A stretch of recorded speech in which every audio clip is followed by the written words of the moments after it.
And welcome to Life in the Fast Lane. I'm Joe Spina, along with the infamous Avram Lapidus, who is about to finish a play that he's been working on for a number of years now. Yeah, I've been thinking about it. And yeah, really, truly. I mean, you Speak into the mic. when you have this, You're whispering. when you have this on your mind and you think you put it on a piece of paper and it's all done, it can make you bloody crazy. You can't sleep, you can't eat because you have something inside you that you want to say, that you want to share with people. You only hope to God that that it's going to be okay.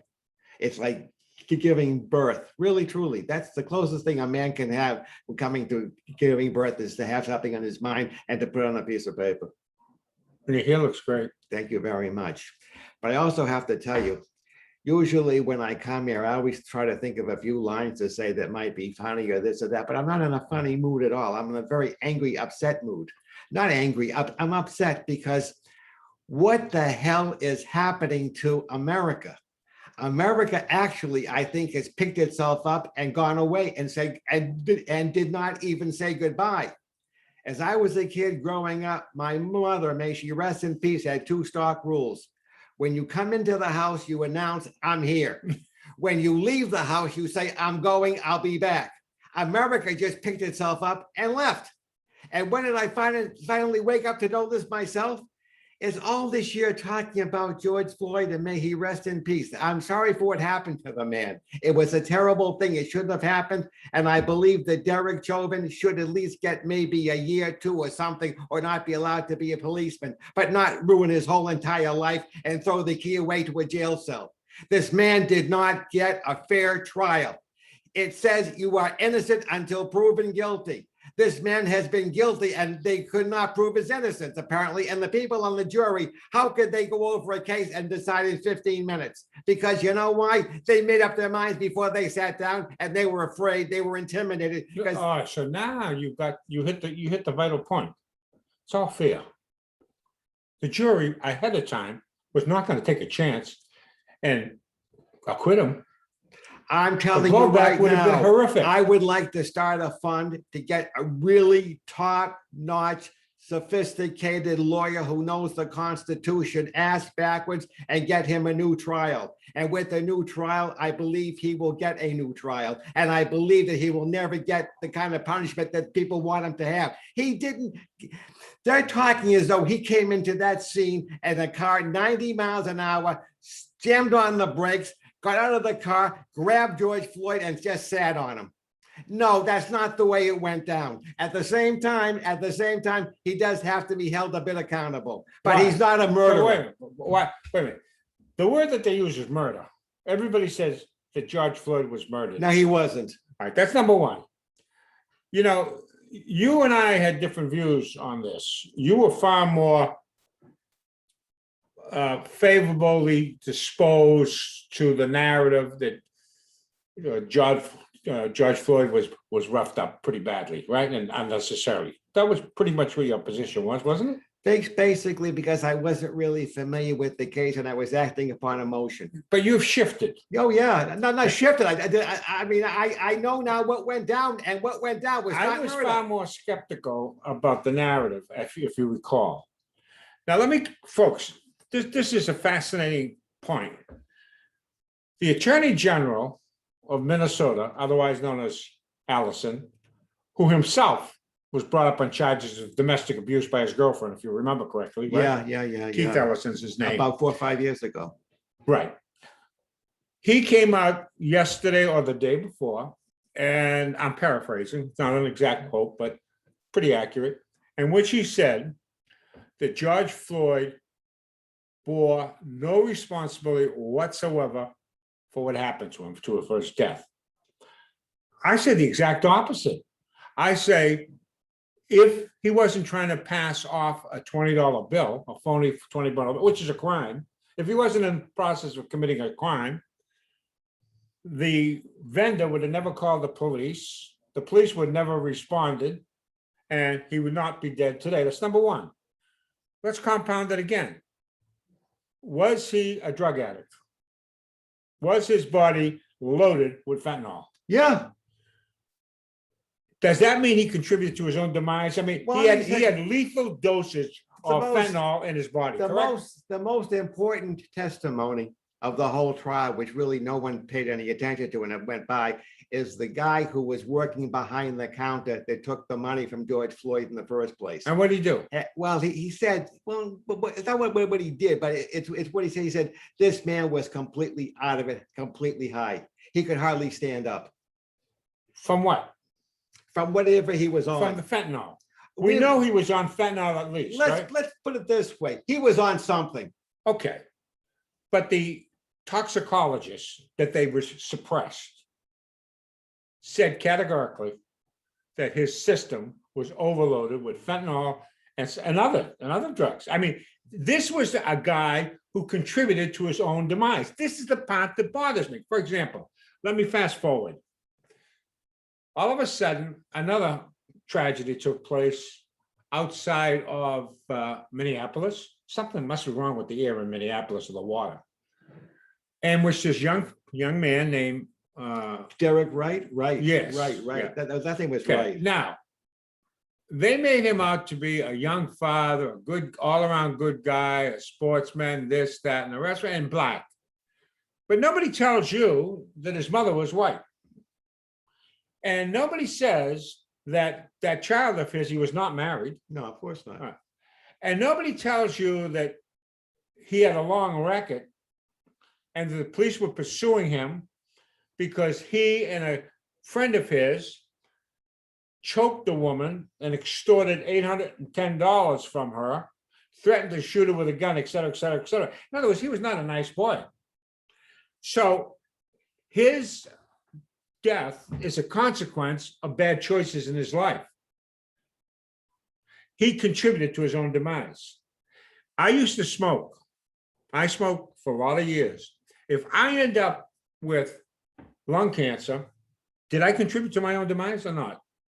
Well, yeah, yes. Okay. Okay. So the choices and the actions, the way you live your life makes you culpable as to the consequences that take place. So you can't come off of it. We are making out individuals, most of these fellows had to do.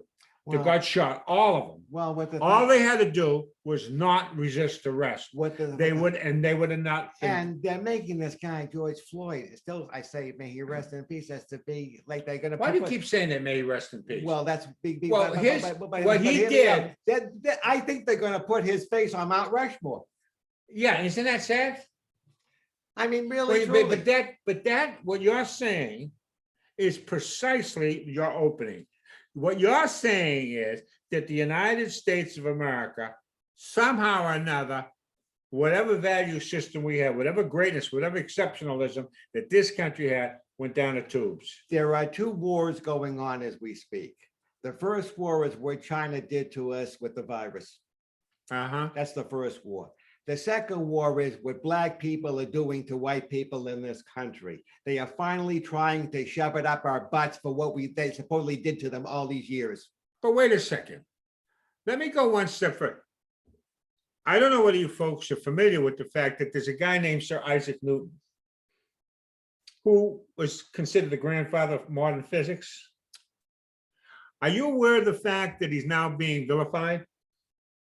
And they're saying that physics and science and mathematics are the consequence of colonization as a consequence of that, and they're evoking it, that Sir Isaac Newton and mathematics and physics and science and things of this nature are white supremacists and Eurocentric. Well, if you want to go down that road, why was there no Black people on the Mayflower?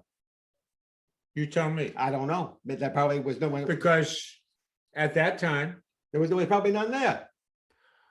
in history, most of these countries in Europe were all from the same tribe. Not only that, how come they haven't complained about the TV series Star Trek?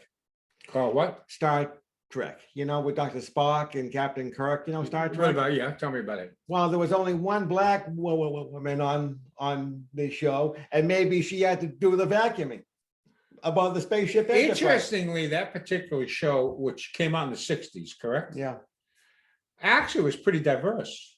there were more than one black person on what was the woman was black, Lahore, I'm not, no, there was Japanese. That was a diverse cast, if you think about it, All right. ahead of its time, All right. way ahead of its time. And you know what? What? I'm saying that somehow or another, what we've done in this country is we refuse to accept exceptionalism. Now, I hate to say this to you folks out there, but there are certain subgroups, is that a good way of saying it, rather than ethnicities? But not too many scientists came out of the Amazon jungle. It's just not conducive to physics. Do you understand The only me? thing that they did in the jungle was they bumped into Sir Livingston. They're trying for survival allows you, see, when you have a sophisticated civilization where there is law and order, if you have law and order, you can now ponder. You can sit under a tree on a nice day and think about things, correct? If you have disorder and if you have chaos, you're not going to have any progress taking place. I mean, if your whole existence is survival, that's it. And so when you go to harsh environments in which people are just trying to survive, they don't have time to paint, make music, write plays, ponder, think. They've got to try to figure out what they're going to eat next. Well, And they're going to be fighting the wild beasts in the jungle, correct? all the people that they called forth on the trial from the prosecution's perspective, you think they're going to call someone that's not going to agree with what they want them to say? Look, folks, throughout history. He needs a new trial. Okay, the guy, and I you know You're what? talking about, what was his last name now? Chauvin. He needs a new trial. And He's not, it doesn't matter how many trials he gets because it's just preordained, he's sacrificial, that's it. He's expendable. Do you understand that? He, unfortunately, it's like somebody that gets a disease he unnecessarily. should have stayed home that day. Well, wait a minute, the chain of events were triggered by someone who was on drugs, who was committing a crime. Yeah, and who had been in jail, and we created a society. and had been in jail for 3 years. They don't tell you that. Well, here's the thing. We created police departments for a reason. To maintain order and protect folks from the barbarians, correct? Yes, sir. And now we're vilifying those folks that keep us safe. If a policeman says to me, pull over, what do? You pull over. And if I pull over, I say, yes, sir, no, sir. Well, of course, that's only common sense. Am I going to get shot? No. Does it matter what color you are, what race you are, what your sexual preference is? If you're polite and you're civil, bad things aren't going to happen to you. Now, let me give you a hypothetical and tell me if I'm off base, all right? This is the way we have a problem in this country today. Before you got here, I was trying to look up a few things. In Chicago this weekend, there were 30 shootings and a bunch of murders. That happens every single weekend. And you know, this is black on black crime. Oh, well, yeah. Nobody says a word about it. This is young little kids minding their own business, sitting on a porch, playing games with their life ahead of them, and they get hit with a drive-by shooting, and no one says a word about that, right? And how come there's nothing they can do to stop it completely? Because they're afraid to say what must be said. We've said this in the past. The biggest problem, why America is in trouble today, and for that matter, much of the Western world, is with the lack of fatherhood. There are no fathers anymore. We've broken up the nuclear family. Religion has gone by the boards. We talk about this often. And if this, unless you have respect and respect for authority and proper nurturing, alternative lifestyles are not to be frowned upon, but they're not the same as an intact nuclear family. And it's that quite, and we have to say that. We have to encourage fatherhood, family formation, because that's where it begins. Now, what was this kid doing, first of all, at 20 years old, to be a father of a 2-year-old, not married? Is that healthy for society? Um, Is it? to be frank with you, if you were to talk about that in a public forum, they would brand you for racism. Whatever. No, they can brand you with racism, they can brand you with everything they want. I'm asking a simple question. You can't be afraid of that. You have to ask, and you have to think about this. Is it good for society? Of course not. Okay. That's simple. It's self-evident, isn't it? It's beyond belief. Okay. So first of all, we have to start saying, this is not what we want. Do we want 13, 14-year-olds getting pregnant? Do we want that? I have 6 granddaughters. Oh, God forbid. Would I want my granddaughters to no. be mothers as young teenagers? Would I? Are they ready for that? God almighty. But you see, here's the thing. Here's the thing. Getting back to Chicago, the mayor of Chicago is, Yeah. I think, is half black, half Indian. Whatever. But at the same time, you mean to tell me that they can't stop what goes on? Here's the problem. No, really. You tell no. me they just can't take 600 police officers, bring them down to where the majority of this is taking place, and stop it. Why do we have police to start with? What was the whole purpose of that? To stop it. No. Originally, human beings were gatherers and hunters. If you didn't hit something over the head during the day, you starved to death at night, right? Well, okay. And you had to go where the food was. That's why you migrated, because you were nomadic. Okay. Then one day, somebody named Abraham said, boy, this is tough stuff. And all of a sudden, they decided they could grow grass by water, and they wouldn't have to move around. They could eat that grass. It's called wheat. It's called barley. It's called oats, right? And that's the beginning of agriculture. That meant now you could be in one place, you could store food, you could have surplus, you could develop wealth. Did you know that? If you made more than you could eat, then you could say to someone over there, look, I'll give you some of my corn. You're very good at making sandals. Do you mind making me sandals? This is at the beginning. You read, my boy there, you read the Exodus. Let me ask you another question. Yeah. How come there were no black people in the Garden of Eden with Adam and Eve? There weren't any Chinese either. And the reason why is because of the people who tell the story are going to sell it. By Chinese wouldn't complain about it. Black people will, if they think about it. Let me ask you this.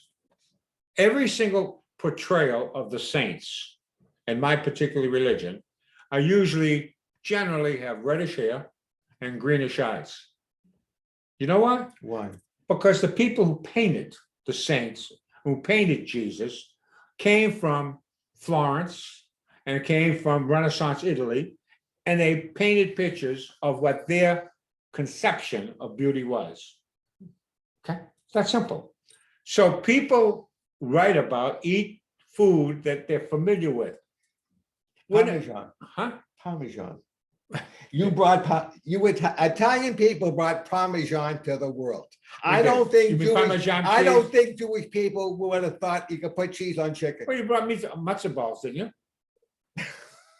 Yeah. So my point being is that if I'm going to, and I'm a little bit of an artist, if I'm going to portray something, I'm going to portray something I'm familiar with, and it's going to reflect me. It's going to reflect my reality. If I were black, yeah, I'd be painting black faces and black beauty. Okay, I mean, because it makes sense. Everybody has their own little things. Let me ask you about Buddha. Buddha's not black. Buddha's not white either. Caucasian, right? Buddha is, guess what? He looks like the people from Asia. Exactly. So when you go to Japan, their religion is Shintoism, right? Yeah. Well, what do you think? Mr. Shinto looks like Jimmy Stewart, It's a Wonderful Life. Speaking of which, yeah, we made an error, Yes, we did.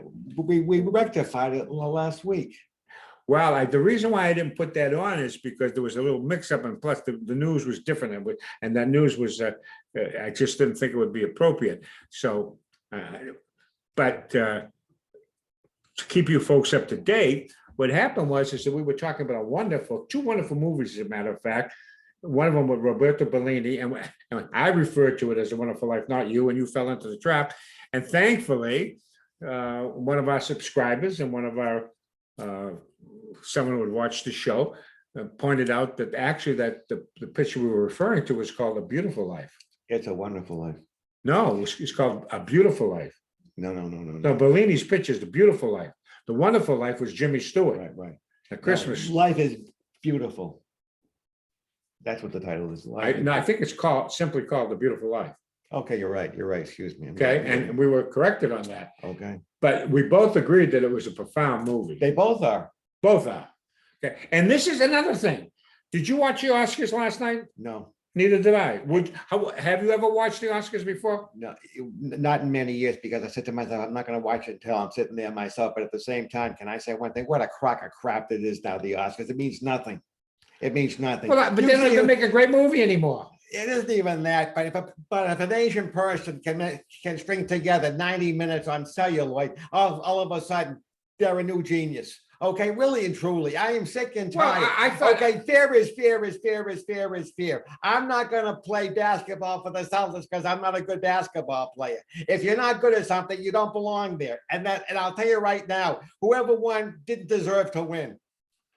Interestingly, I saw that the caption, and I did not watch the Oscars. It's all blacks and Asians now. You know, I'm telling you, but what the hell happened to white people? Why did we get screwed? Why do you think? Because I don't know. Why do you think? A lot of people now hate white people. But why? Including whites. I'm telling you. Tell me why. It's not popular. Let me ask you this. I asked you this question last week. And I asked you folks out there, is a Persian white? Is an Afghan white? Is an Iranian white? That's a Persian, huh? Well, what is a Russian white? Yeah. A Russian is white. Some. I'm white. Are you Russian? Well, that's my heritage. But I'll ask that question. Is a Middle Easterner, which is where you come from, my friend, your original homeland, your ancestral homeland is Israel. Today's Israel. That's Palestine, right? Well, we don't call it Palestine. In the biblical time. Is a Babylonian, an Assyrian, all of this, an Egyptian. Are they Caucasian? What are they?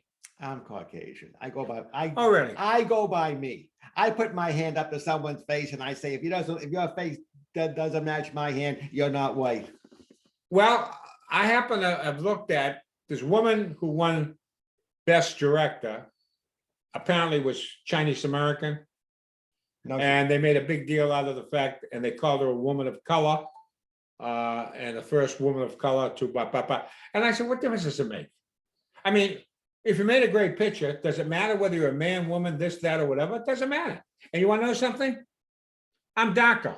I am naturally darker than she is. How come there's no black people in the movie The Godfather? Because they're not Sicilian, that's why. Okay. Okay. I mean, if you're going to do a picture with up in Lapland chasing reindeers on sleighs, you're not going to find any black people. You're not going to find any Chinese people, because guess what? That's not their environment. You cannot. And you're not. If you go to the middle of the Zaire, how many white people are you going to find in the Belgian Congo? But the bottom line refers to one thing: when it all comes home, you cannot legislate people to love one another. The problem we have is we don't value diversity in the true sense. Let me ask you something. What happened to this? Would you eat the same food over and over every single day? Hell no. But my dog does. Isn't that funny? Yeah. Yeah. And I said to the vet, shouldn't you? No. If this is what she's happy with, you stay with it. Yeah. Okay, fine. But I cheated with it. What makes life interesting and where we're being short-circuited is that we're not interacting. See, I come from an island, the largest island in the Mediterranean, in which every single culture, every single ethnicity, every single religious group you can think of that moved. if they stayed in the middle of, Do you the Sahara. personally know a lot of black people? Yeah, Now, you personally know a lot. yeah, I do. They call you on the phone every now Oh, and no, then to no, say in that hello, sense, how are you? no. Well, that's what I'm But at talking the about. same token, I don't know a heck of a lot of Well, Lithuanians either. you know me. Are you Lithuanian? That's where my ancestors came. Okay, but I don't know very many people from Bhutan or Nepal. I can tell you a whole bunch of places in the world in which I don't know a lot of people. So what's the big deal? It's not that I don't want to know them. It's just not my environment. So what's the big deal? I mean, this is what kills me about people. Tell me why it is that we have cities, enclaves in major cities of the United States called Little Poland, Little Germany, Little Italy, Chinatown. Why is that? So Because the natural inclination of people is to be with likes, isn't it? for sure. So we have two forces working at the same time. One is we like to be with likes, and at the same time, we like diversity. I mean, this is the poles we play with. Look, when I was a young boy and I wanted to date a girl, and I'm quote unquote Christian, you know how bad it was? A Catholic in my day going out with a Protestant girl, anathema. Okay? And they're Christians, both Christians. Oh no, it doesn't happen. An Italian going out with an Irish girl, are you kidding? Those days, you know, Well, they can't cook. one of the reasons. But how about I pass for a Jew because I kind of look Jewish? You don't pass for a Jew. I don't? Please, no. No? Absolutely, no way, Jose. But okay? but could Joe Spina go out with Emily Schwartz? Not unless he was looking to get killed. Okay, So this is the way it was. all Now, right. today it's different. Not really, no. It is, but not as pronounced. You know what I see now on TV, and I don't look like it at all? A lot of TV commercials with mixed families. Yeah. That was a Cheerios commercial. The father was black, the mother was white, and the kid was a little bit of both colors. Yeah. Why was that? Because that's the society they want to create. Oh, really? Who wants to create that? Madison Avenue? The folks in corporate America, the folks in Well, I at the don't, liberal left. I don't like it. Well, you may not like it, but they have a different view than you do. Apparently so. Yeah. So what I'm saying is, What I mean is, I don't like the way things are going or the way things have eventually evolved. so you like individual groups that were similar. You like, for example, you would say that Cocker Spaniels should be with Cocker Spaniels and Greyhounds with Greyhounds and et cetera, something like that effect. Not to that extreme. So what are you trying to say? I'm trying to say that I don't think that Madison Avenue should not tell us who should be sitting at the breakfast table. Yeah, but they're doing that. Well, yes, they are. See, they want to create this thing called whatever.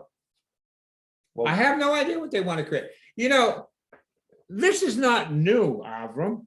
The United States of America is not some new experiment. We like to talk about, oh, this wonderful experiment called America.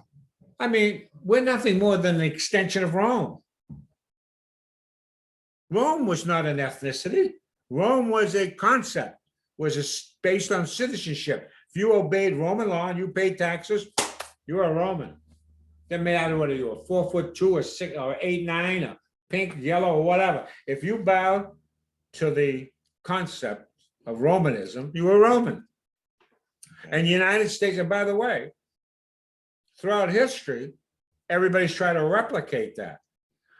The Ottoman Empire, as you all know, took over from the Byzantine Empire, which was nothing more than an extension of the Roman Empire, which lasted up until the Age of Exploration. That was 1453 when the Ottomans took over the Byzantines, and then they were supposed to be the saviors of Western civilization and Christianity. You know who took over after that? black people? No, Who? the Russians. Oh, Third Rome theory, Russia, Mother Russia. They now said that they were the heirs of the Roman Empire. And then you know who else jumped in on the act? The British. Oh, they said, no, we are. And then who's an extension of the British mindset? None other than the United States, right? So all these things are nothing more than fabrications and replications of what Rome was. One nation, one law, unification, one language. You know, what Roman Catholic Church, it's a universal church, right? Supposed to be all about unity, unity, unity. Folks, fascism is misunderstood. Fascism came from Rome. And what a fasci is simply, it's a bunch of rods that are tied together. And inside the rods, you look at a mercury dime, at the back of a mercury dime, and you'll see a fascist symbol. And all it says, et pluribus unum. From many, we have one, we make one. And then that axe that they have in there is enforcing the law, okay? So all of this stuff has precedent. And I have no idea why people think that this is a novel experiment. It isn't.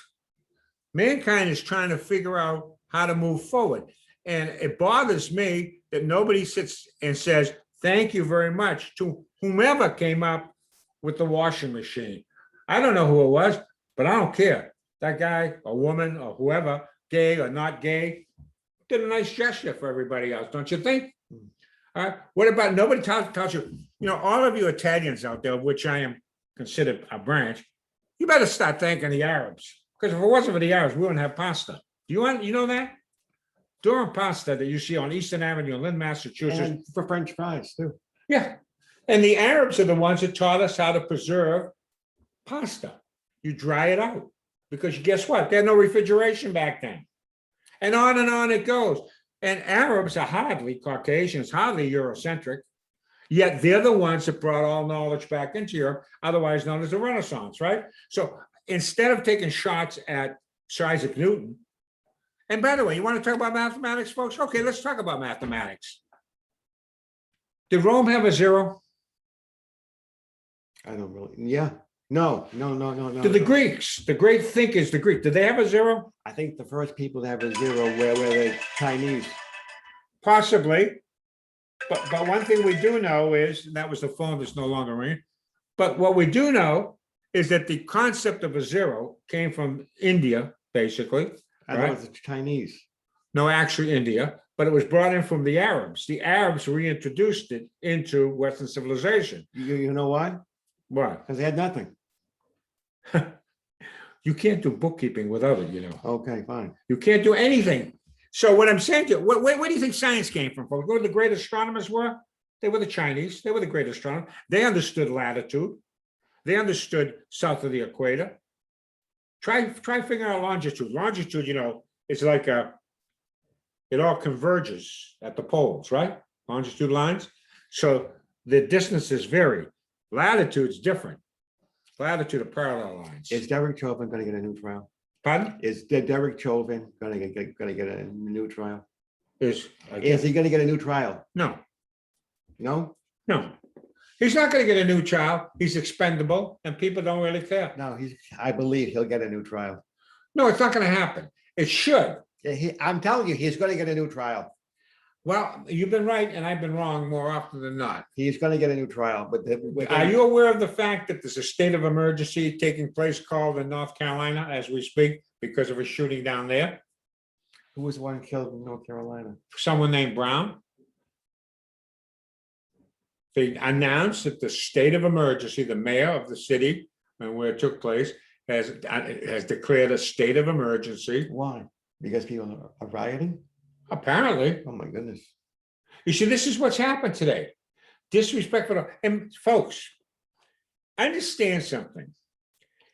If you don't want to get yourself shot by a police officer, and police officers are not out there looking to shoot people.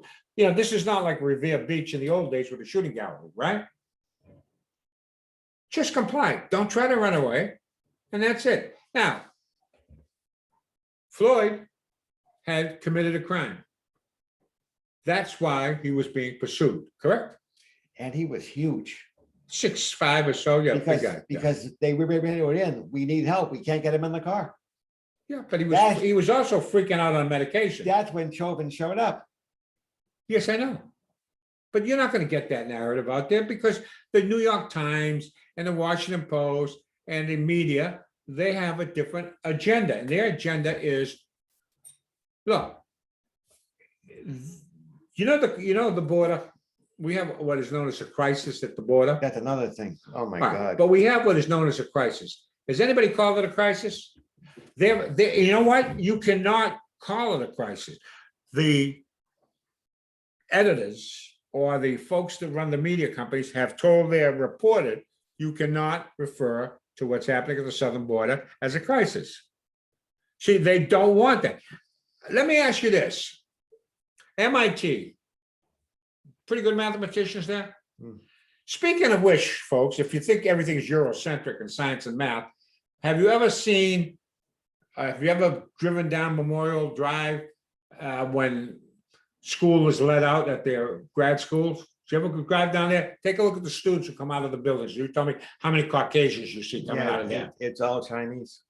Well, no, I don't necessarily know whether they're Chinese, but they certainly aren't Caucasian. I've been there many times. It's all Chinese. All right, so what's that tell you?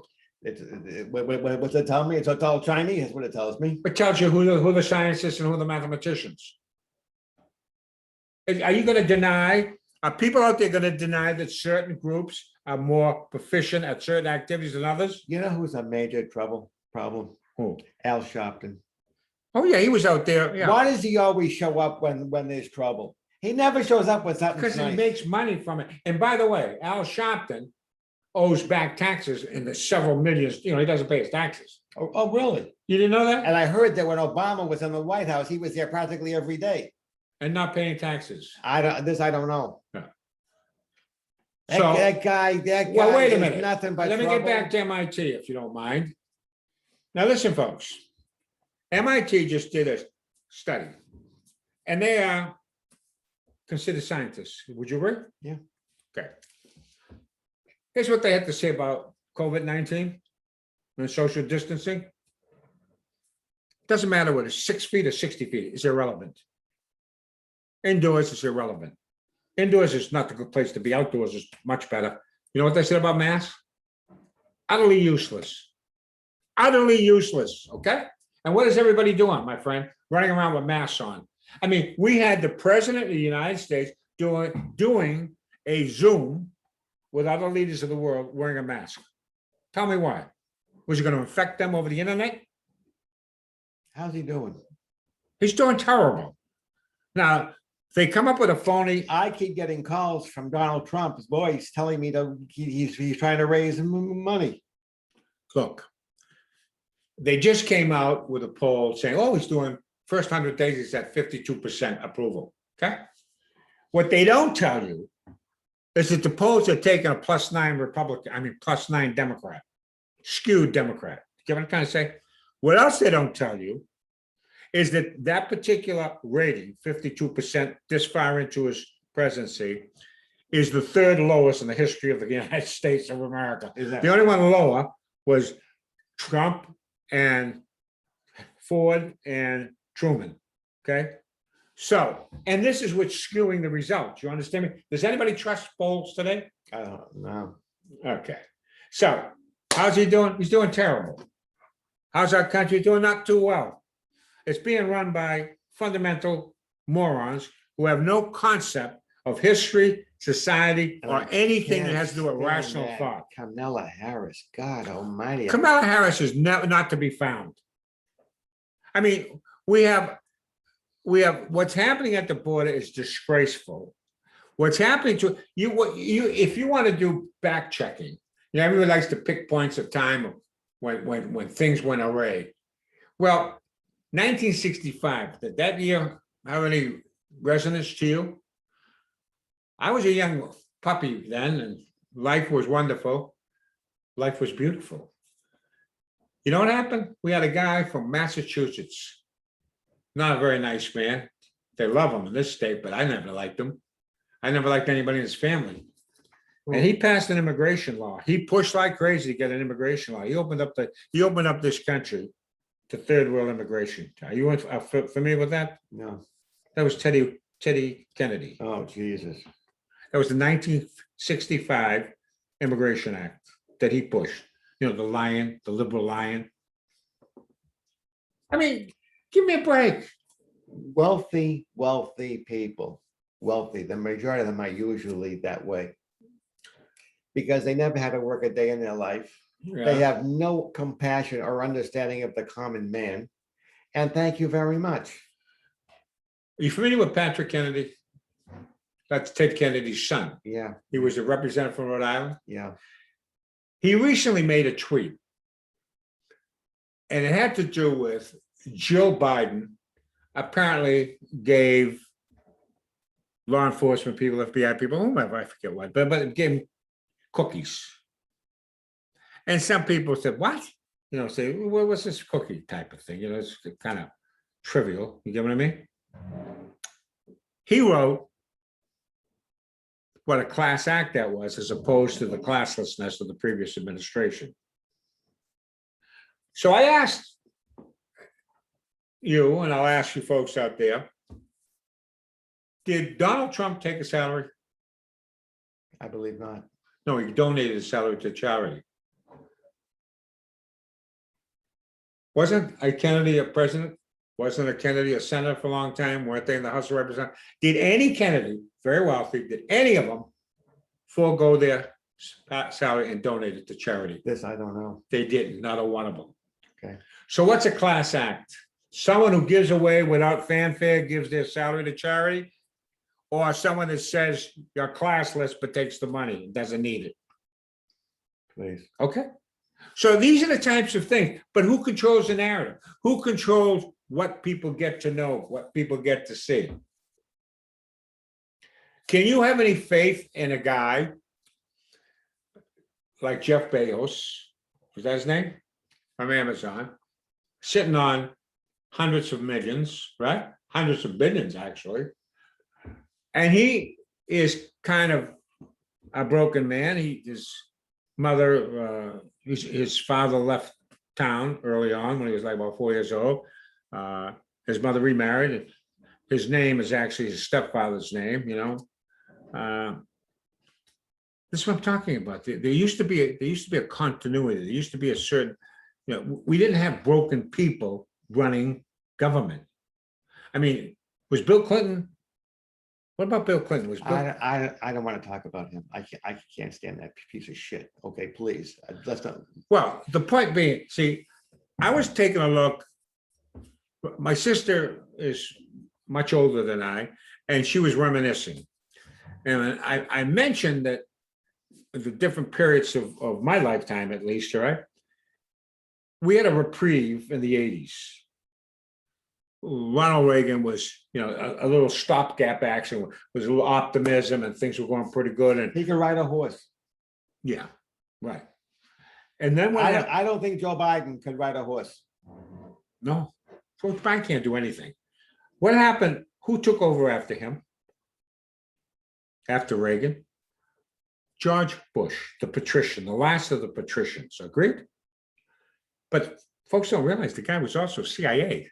Yeah. He was also part of the, whatever you want to call it, the Trilateral Commission, the establishment, the whole shooting gallery.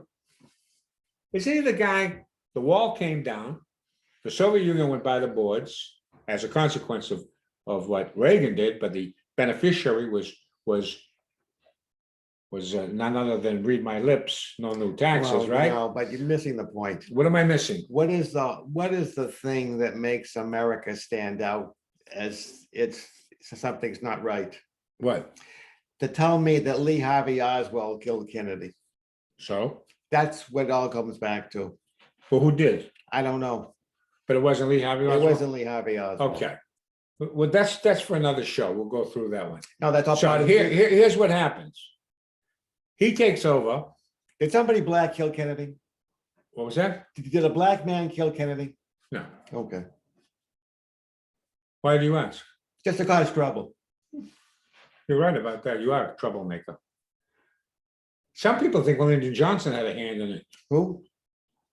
He who succeeded him. Yeah, I always thought that myself.